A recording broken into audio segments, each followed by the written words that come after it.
አደርጋለሁ። በቅድሚያ ለሚሰጡኝ ጊዜ ከልብ አመሰግናለሁ። አመሰግናለሁ። እንደ መነሻ አሁን ያለው የሀገሪቱ የፖለቲካ ሁኔታ ምን ይመስላል ከሚለው እነሳ አንዳንድ ሰዎች አሁን ያለው የሀገሪቱ ሁኔታ ልክ እንደ ወባ እንዳለበት ሰው የሆነ ሰዓት ላይ ትኩሳቷ ይጨምራል፣ የሆነ ሰዓት ላይ ይቀዘቅዛል ይላሉና ባንተ እይታ ምንድነው የሚባለው በዚህ ሰዓት ያለው ሁኔታ? ጥሩ የሚገልጸው ምሳሌ ይመስለኛል። ሁለት ነገር እንዳለ ነው የሚታየኝ። አንድ ተስፋ አለ፣ ትንሽ ደብዘዝ እያለ ያለ ተስፋ። ለውጡ እንደተጀመረ አካባቢ በጣም የጋለ አንሪያሊስቲክ የሆነ ተስፋ ዩፎሪያ ነበረ። እሱ አሁን ቀዝቀዝ እያለ ነው። ሆኖም አሁንም ትልቅ ተስፋ አለ። ተስፋ ማለት ሀገሪቷ ወደ ዲሞክራሲያዊ ስርዓት የተረጋጋ ዲሞክራሲያዊ ስርዓት ለመሸጋገር እድል አላት። ተስፋ አለ።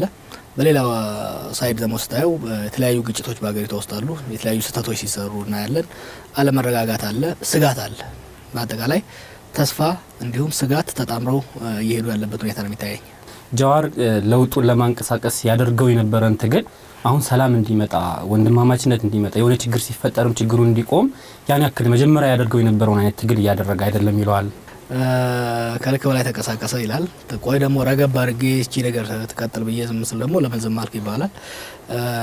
እውነት ነው። መጀመሪያ እንደመጣው አካባቢ በተለይ በሚዲያ እና በሶሻል ሚዲያ የሚደረጉ እንቅስቃሴዎች፣ በህዝብ ውስጥ በግልጽ የሚደረጉ እንቅስቃሴዎችን በጣም ቀዝቀዝ አድርጌ ነበር። በአብዛኛው በሰላም ስራ ላይ ነበር ያተመርኩት። በተለይ በሶማሌና በኦሮሞ መካከል የነበረው ክልሎች መካከል የነበረውን ግጭት ለመፍታት በጣም ብዙ ስራ ነበር ስራ የነበረው። እንዲሁም ደግሞ በተለያዩ በኦሮሞ ሆነ በሌሎ የፖለቲካ ልሂቃን መካከል የውይይት ስራዎች እንዲሰሩ የመስራት ስራ ነበር በአብዛኛው። ቆይ እስቲ ለ4-5 አመታት በከፍተኛ ጩኸት ስንቀሳቀስ ነበረ። አሁን ደግሞ እስቲ ትንሽ ዝም ልበልና ነገሮችን በሂደት ሊያቸው ብዬ ስሞክር ነበር። ግን ባለፈው ወር ጀምሮ ወደ ተለያየ ገጠር ከተሞች በመውጣት ህዝብን በማወያየት ስራ ላይ ነው ያለሁት። እንግዲህ የተቻለኝን መጠን እያደረኩ ነው። ከዚህ ከህዝባዊ ውይይቱ ባሻገር የሚከተል በጣም ብዙ ወጣቶች ስላሉ ያንተን መልእክት ተከትሎ ለፈለጉት አላማ ይጠቀሙበት ነበር። አሁንም ግጭቶች ሲነሱ ተው ካለ ጃዋር ያቆማሉ ለምን አይልም የሚል አይነት ነው። ብዙ ግጭቶች የሉም በኦሮሚያ ውስጥ። በነገራችን ላይ እንደዚህ አይነት ነገሮች ሲመጡ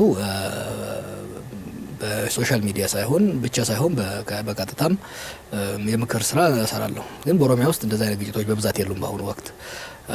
በተለያዩ አሁን በቅርብ የሚከሰቱ የዩኒቨርሲቲ ግጭቶች ሲመጡ ግን በመጻፍም በተለያየ መልኩ አደርገዋለሁ። አይ ቲንክ ሰው ያልተረዳው ሽፍት እያደረግን ነው።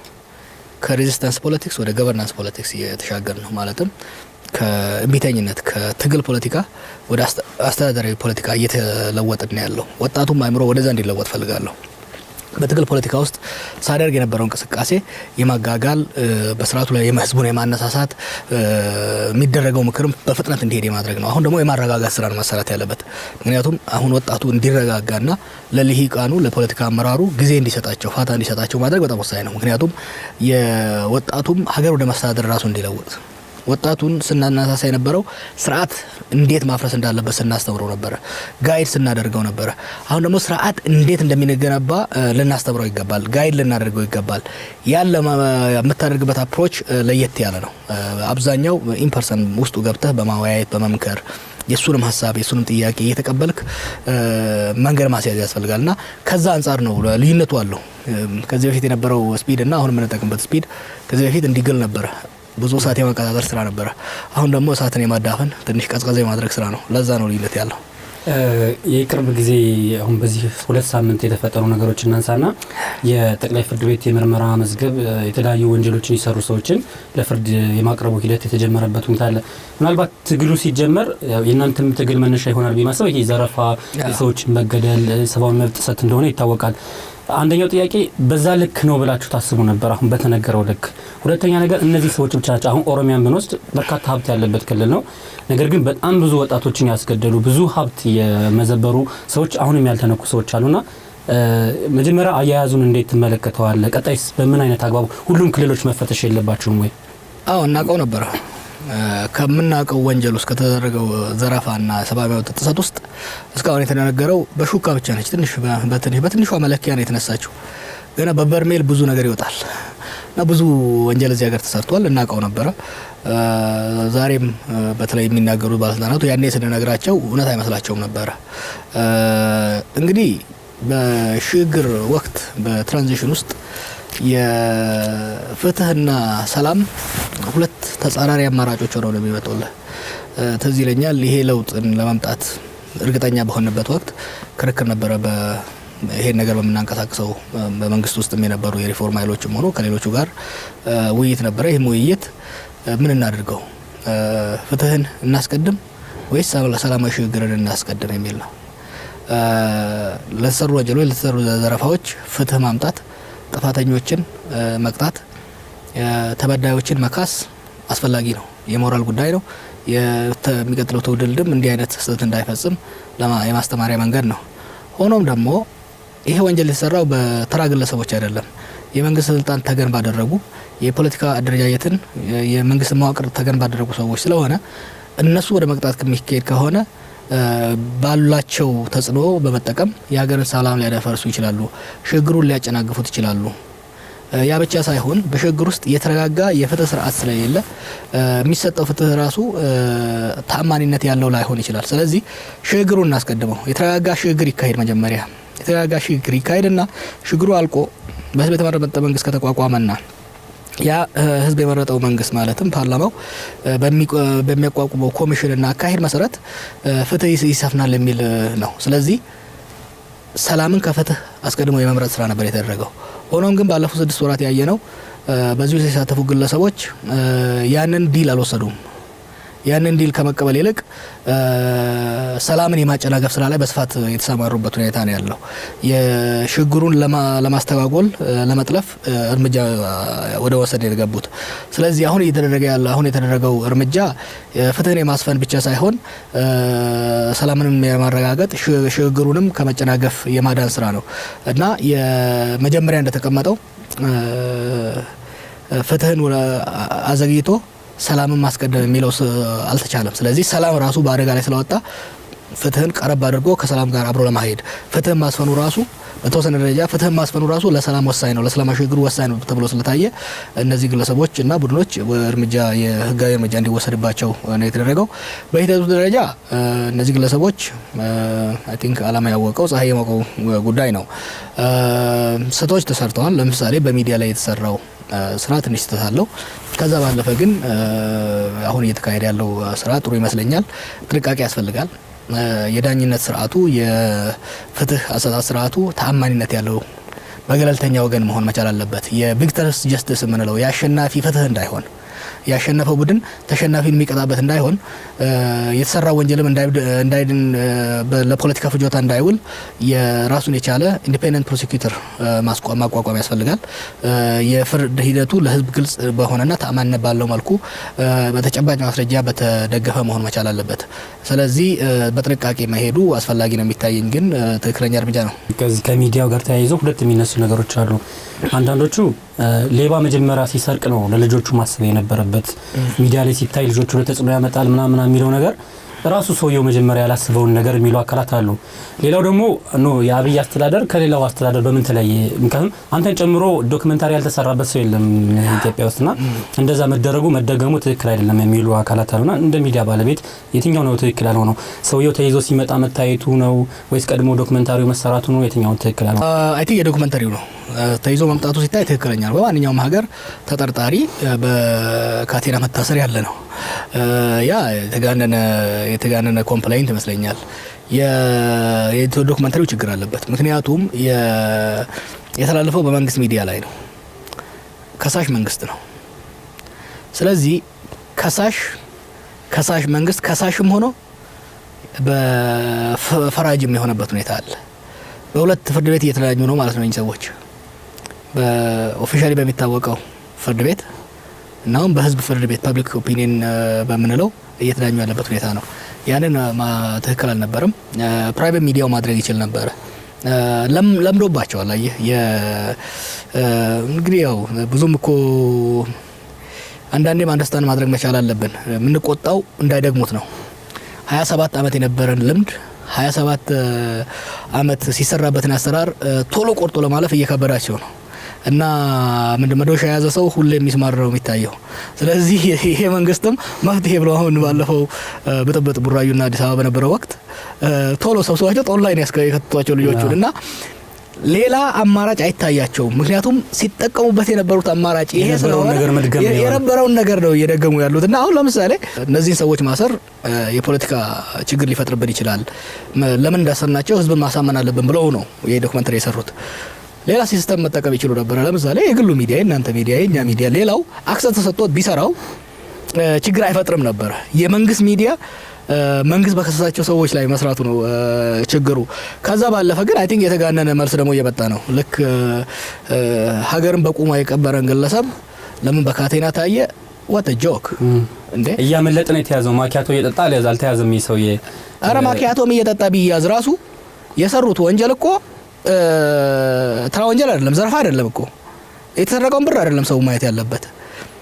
እነሱ ያኮላሿቸው ያከሸፏቸው ፕሮጀክቶች ይችን ሀገር ቢያንስ በ20 አመት ወደ ኋላ የመለሱ ናቸው። በስኳር ራሳችን ለመቻል ተብሎ የተገባበት ሳይሰራ ቀረ። በመብራት ራሳችን እንድንችል ተብሎ ስንት ህዝብ ገንዘብ ያወጣበት ወደ ኋላ ቀረ። የገንዘቡ ብቻ አይደለም የሀገር ብሔራዊ ደህንነትን ለአደጋ የጣለ ሰዎች ናቸው። ለምሳሌ የህዳሴውን ግድብ ብትወስድ የመብራት ጉዳይ ብቻ አይደለም፣ የሀገር ህልውና ጉዳይ ነው፣ የስትራቴጂክ ሴኩሪቲ ጉዳይ ነው። ይሄንን ያከሸፉ ግለሰቦች ናቸው። እና ለምን በካቴና ተያዙ? ለምን ታዩ? ልጆቻቸው ላይ ተጽዕኖ ይፈጥራል። ሚሊዮን ልጆች እኮ በእነሱ ባጠፉት ጥፋት ለከፍተኛ አእምሮአዊ ብቻ ሳይሆን የህይወታቸው አደጋ ላይ የወደቀበት ሁኔታ ነው ያለው። ከዚህ አንፃር ያን የሚያደርሱት ሰዎች የሚያደርሱት ኮምፕሌንት ተቀባይነት የለውም። ያን ሆኖ ግን መንግስት በተለይ በሚዲያ አጠቃቀም ላይ ጥንቃቄ ሊያደርግ ይገባል። ምክንያቱም ከቀድሞ አሰራር ራሳችን እየለወጥን ካልሄድን እዛው ተመልሰን የምንዘፈቅበት ሁኔታ ይመጣል። እነዚህ ሰዎች ዛሬ የሚታሰሩ ሰዎች ትላንትና ዶክመንተሪ ይሰሩ ነበር በሌላው ሰው ላይ፣ ዛሬም ደግሞ በእነሱ ላይ መልሰን የምንሰራ ከሆነ እነሱ መሆን ነው። ዲሞክራሲያዊ አሰራር ለማምጣት እየሞከረ ስለሆነ ይሄንን የፍትሃዊ አሰራር የሚያስተዋጉልና የሚያጠለሽ የቀድሞን አሰራር መልሶ ማምጣት ትክክል አይደለም፣ መጠንቀቅ አለባቸው። ምናልባት አሁን ያው ያጠፋ ሰው መጠየቅ መቻል አለበት። ያጠፋ ሰው ደግሞ ራሱን ነው እንጂ የሚወክለው የሆነን ክልል የሆነን ብሔር አይወክልምና ከብሔር ጋር የማጠጋጋቱ ነገሮች አሉ። ቅድም የሚጠየቁት አንድ ነገር አለ። ኦሮሚያ ውስጥ የዘረፉ የሉም፣ አማራ ውስጥ የዘረፉ የሉም፣ ደቡብ ውስጥ የዘረፉ የሉም። እነሱ ገና ያልተነኩት ውስጥ መነካት የለባቸውም። አንዳንዶች ደግሞ በሰልፍ ሳይቀር ህገ መንግስቱ ተንዷል፣ ብሔር ተኮር ጥቃት እየተካሄደ ነው በሚልም የሚገለጹ አሉና ለምንድን ነው ሌባ ሊሸፋፈን የሚገባው? በቃ የዘረፈ ሰው ለራሱ ጥቅም ነው የዘረፈው፣ ለሆነ ክልል አይደለም የዘረፈውና ከዛ አንፃርስ ምን ይባላል? የትግራይ ህዝብ እኮ መቀለጃ እያደረጉት ነው። 27 አመት በትግራይ ህዝብ ስም ሌላውን ሲጨቁኑት፣ ሲዘርፉት፣ ሲገሉት ከረሙ። ኪሳቸው እንጂ እየከተቱ ትግራይ አላደረሱትም። የትግራይ ህዝብ ምንም አልተጠቀመም ባለፉት 27 አመታት። በሱ ዝም ግን እዚህ መተው የነበሩ ሰዎች 27 አመት ለስብሰባ ለአመታዊ ስብሰባ ብቻ ነበር እዛ ሲሄዱ የነበሩት። ያንን ያላስታወሱትን ህዝብ ዛሬ ከዚህ ስልጣን ሲያጡና ለፍትህ ሊቀርቡ ሊቀጡ ሲሆን ሮጠው እዛ ጉያው ተሸሸጉ። ያ ብቻ አይደለም፣ ላለመያዝ ህዝቡን እንደ ዋሻ ሊጠቀሙበት ይፈልጋሉ። ትላንትና ሲዘርፉ ይሄው ዘርፍ ያለውና ይሄን ያህል አንተ ነው ብሎ ለትግራይ ህዝብ ያልሰጡትን ዛሬ የሰረቁትን እንዲተፉ ፖሊስ ይከታተላቸው እዛ ትግራይ ህዝብ መካከል ገብተው የትግራይ ህዝብ አንተ ተነካህ። ትላንትና ሲዘርፉ ለምን ነው ለትግራይ ህዝብ ያላካፈሉት? ያን የብሔር ተኮር ነው የሚለው ነገር አሰራር የለውም። ሁለተኛ ደግሞ የነበረው መንግስት ማጆሪቲ የህወሓት ሰዎች የነበሩበት ነበር። አንድ አሸዋና ጤፍ የተቀላቀለበት አተር የተቀላቀለበት ክምር ብታገኝና ብታፍሰው እጅ የሚገባው እዛ ውስጥ የበዛው ነው። ስለዚህ በሜቴክ ውስጥ የነበሩት እነማን ናቸው? የህወሓት ጀነራሎች ናቸው። በደህንነት ውስጥ የነበሩት እነማን ናቸው? ደህንነት እኮ ኦልሞስት ኤክስክሉሲቭሊ የህወሓት የነበረ ተቋም ነው። ስለዚህ የደህንነት ሰዎች ልሰር ብሎ አቃቢ ህግ እጁን ከዘረጋ አብዛኛው የሚያገኘው አብዛኛው እዛ ውስጥ የተወከለው ነው። ኦቨር ሪፕሬዘንቴሽን ነበረ። በደህንነት ውስጥ ኦቨር ሪፕሬዘንቴሽን ነበረ። በመከላከያ ውስጥ ኦቨር ሪፕሬዘንቴሽን ነበረ። አሁን እንቅጣ ብሎ እጅ ሲዘረጋ ቀድሞ እዛ ውስጥ የበዛው እስር ቤት ውስጥም ይበዛል። ትላንት በአመራር ላይ የበዛው ቡድን ዛሬም እስር ቤት ውስጥ መብዛቱ የሚገርም ነገር አይደለም። እኔ እንደሚመስለኝ የብሔር ጥቃት አለ የሚለው በምንም መልኩ ምንም ተቀባይነት የለውም። የፓርቲም ከተባለ የህወሓት ሰዎች በብዛት ታሰሩ ከተባለ እውነት ነው። ምክንያቱም በብዛት እነሱ ስለነበሩበት ከዛ አንፃር ነው መታየት ያለበት እንጂ የብሔር ጥቃት የለም። እርምጃው በፌደራል ብቻ በፌደራል በጣም ስለሚበዙ በፌደራል መታሰር ሲመጣ ኦፍኮርስ እነሱ ይበዛሉ። አቶ ለማ በቅርብ ተናግረዋል። ትንንሽ ሜቴኮች በኦሮሚያ ያስተዋለ እነሱ እንከተላለን ብለዋል። ኦሮሚያ ውስጥ ትንንሾቹ ሜቴኮች ላይ እርምጃ ሲወሰድ አብዛኞቹ ኦሮሞ ስለሚሆኑ ኦሮሞ ላይ ታርጌት ተደረገ ብለን ኡኡልን ነው ማለት ነው። እኛም ሊሆን አይችልም። ኦሮሚያ ውስጥ እርምጃ ሲወሰን አብዛኛው የሚሆነው ኦሮሞ ነው ያለ ምንም ጥርጣሬ። አማራ ክልል ውስጥ እርምጃ ሲወሰን አብዛኛው አማራ ነው የሚሆነው። ስለዚህ የብሔር ጥቃት ደረሰብን ለማለት የሚያስችል ምንም አይነት ምክትል እንትን የለውም። በቅርቡ አሁን በፌስቡክ የሚደረግ ጆክ አለ። ሌባ ብሔር የለውም። ብሔር የሌለው ለምን ነው ታውቃለህ? ሲሰርቅ ብሔሩን አማክሮ አይደለም፣ አይካፈልም፣ ደግሞ ለራሱ ነው የሚጠቀምበት። መጀመሪያም አማክሮ አይደለም የሰረቀው። ሲሰርቅም ወደ ኪሱ ከበዛ ለእህቱና ላክስቱ እንጂ ለብሔሩ ለክልሉ አላደረሰም። እኔ እኮ የትግራይ ህዝብ እስቲ ለምን አይጠይቃቸውም? 27 አመት እዚህ ነበር የነበሩት። ለቫኬሽን ራሱ ሌላ ቦታ ነው የሚሄዱት እንጂ እዛ ክልል አይሄዱም ነበር። ያን ህዝብ እንደ ታቅፏቸው ስንት ልጆቹን ገብሮ ስልጣን ላይ ካወጣቸው በኋላ ኢግኖር አድርገውት ረስተውት እዚህ ሲዘርፉና ሲጨፍሩበት ከርመው ዛሬ ደግሞ እዛ ሄደው አይ አንተን ሊያጠቃህ ነው። ምን ሲሰርቅ ትግራይ ህዝብ አላማከረ፣ የሰረቀው ለትግራይ አላካፈለ። ስለዚህ ብቻውን ነው መቀጣት ያለበት። በነገራችን ላይ የትግራይ ህዝብ ብቻ ሳይሆን ሌላውም ህዝብ መጠንቀቅ አለበት። እነዚህ ሌቦች ከትግራይ ህዝብ ጋር አመሳስሎ ማየት የለበትም። ኦሮሞ የሆነ ሌባ ከኦሮሞ ህዝብ ጋር ወይም ደግሞ አማራ የሆነ ሌባ ከአማራ ህዝብ ጋር ማያያዝ የለበትም። ሌባ ብቻውን እና ከግብረ አበሮቹ ጋር መቀጣት መከሰስ መቻል አለበት። ከብሔር ጋር ግን እሱም ራሱን ለጥፎ ህዝብን እንደ ሺልድ ለመጠቀም ሲሞክር ነጥሎ መምታት ያስፈልጋል። እሱን ለመምታት ደግሞ ብሔር ማም ላይ እንዳይመታ በጥንቃቄ መሄድ ያስፈልጋል። ይሄ ሁሉ ነገር ሲፈጸም ፈጻሚዎቹ እነሱ ቢሆኑም የሚያስፈጽም ቦርድ ነበረ። ከዛ ይህንን እያንዳንዱ የሚመራ የነበረ ሚኒስትር መስሪያ ቤት ነበረ። ሚኒስትሮች የሚመሩ ደግሞ ጠቅላይ ሚኒስትሩ ነበሩና የእነሱስ የተጠያቂነት ምክንያቱም አያውቁም ማለት አይቻልም። ይህ ሁሉ ነገር ሲፈጠር ነበሩ፣ በሀገሩ ላይ ነበሩ። መቼም 11 12 አውሮፕላን እስኪገዛ ድረስ መርከብ እስኪጠፋ ድረስ ይህ ሁሉ ነገር አያውቁም ማለት አይቻልምና የተጠያቂነታቸው ልክስ እስከምን ድረስ ነው? በደንብ መጠየቅ አለባቸው። ወንጀል ውስጥ ሚኒስትሮቹም ሆኑ ጠቅላይ ሚኒስትሩ ወይ አበረታች ነበሩ ወይ ፈሪና ሰነፍ ነበሩ። ፈሪና ሰነፍን በመሆን አበራተዋል። አንድ ስልጣን ላይ ካረከኝ ከኔ ስር ያሉ ሰዎች ለሚያጠፉት ጥፋት ተጠያቂ ነኝ። እኔ ለምሳሌ ኦኤምኤን ዳይሬክተር ነኝ። ጋዜጠኞች በየቀኑ የሚዘግቡትን ላላቅ እችላለሁ። ግን እነሱ ላጠፉት ጥፋት አንድ የኦኤምኤን ጋዜጠኛ ላጠፋው ጥፋት አልቲሜትሊ ተጠያቂው እኔ ነኝ። የዚህ ድርጅት ኃላፊ እኔ ነኝ። አልሰማሁም ነበር፣ አላወቅኩም ነበር፣ ፈራቸው ነበር፣ ስልጣን አልነበረኝም የሚል ከሆነ የዛን ጊዜ ሲሰረቅ ማስቆም ካቃተው ስልጣን መልቀቅ መቻል ነበረበት። ስለዚህ ጠቅላይ ሚኒስትሩም ሆነ ሚኒስትሮቹ በቦርድ ሰብሳቢነት፣ በሚኒስትርነት፣ በተለያየ ደረጃ ከነዚህ ሌቦች በላይ ስልጣን የነበራቸው ሰዎች መጠየቅ መቻል አለባቸው። ስለዚህ ጠቅላይ ሚኒስትሩን ሳትጠይቅ ክንፈ ዳኛውን ብቻውን መጠየቅ አትችልም እና የወንጀሉ ሲቪሪቲ ሊለያይ ይችላል።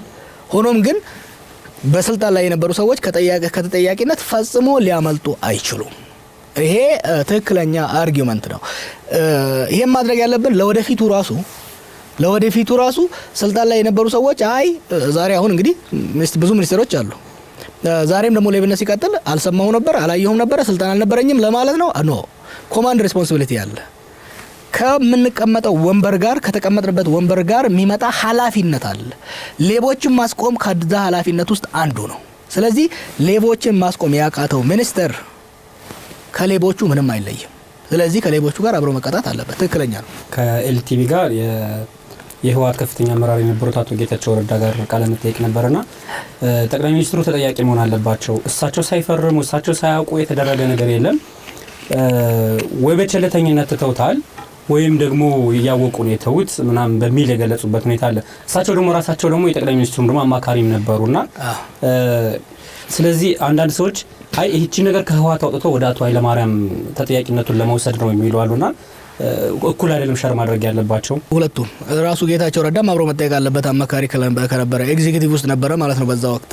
ከዚህ አንፃር አንዳቸውም ንጹህ የሚወጡበት ምክንያት የለም። እሱ ከሚለው ጋር እስማማለሁ። ጠቅላይ ሚኒስትሩ ባይፈርሙም ራሱ መፈረም ማወቅ ነበረባቸው። ባያውቁም ራሱ የዛ ጊዜ እንደሚናገሩ ነበር ጠቅላይ ሚኒስትሩ ደጋግመው ኢንፎርሜሽን አይደርሰኝም በግምት ነው የምወስነው የሚሉት። ኢንፎርሜሽን አይደርሰኝም በግምት ነው የምወስነው ኢንፎርሜሽን የማግኘት ግዴታ ነበረባቸው። እንደ ጠቅላይ ሚኒስትር የዚች ሀገር ቺፍ ኤግዚኪቲቭ ነበሩ። የስልጣኖች ሁሉ ቁንጮ እሳቸው ነበሩ። ጥፋት፣ ዘረፋ፣ ግድያ ሲካሄድ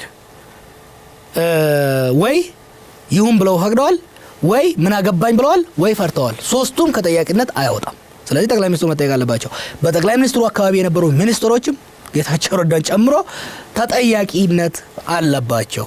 ኃይለማርያም ላይ ብቻ መግፋት አይደለም ትልቁ ኮሌክቲቭሊ ካየነው እንደ ቡድን ህወሓት ነው ተጠያቂ። ምንም የሚያከራክር የለም። ምክንያቱም እንደ ፓርቲም ሲወስኑ ነበረ። የዚህችን ሀገር ስልጣን ለ27 ዓመት በበላይነት የያዙት እነሱ ነበሩ። ፕራክቲካሊ እንግዲህ እኔ በሚዛን ስጥ ኃላፊነት ካልከኝ ትልቁን ወንጀል ሲሰራ የነበረው ጌታቸው አሰፋ ነው። ምክንያቱም እና ኃይለማርያም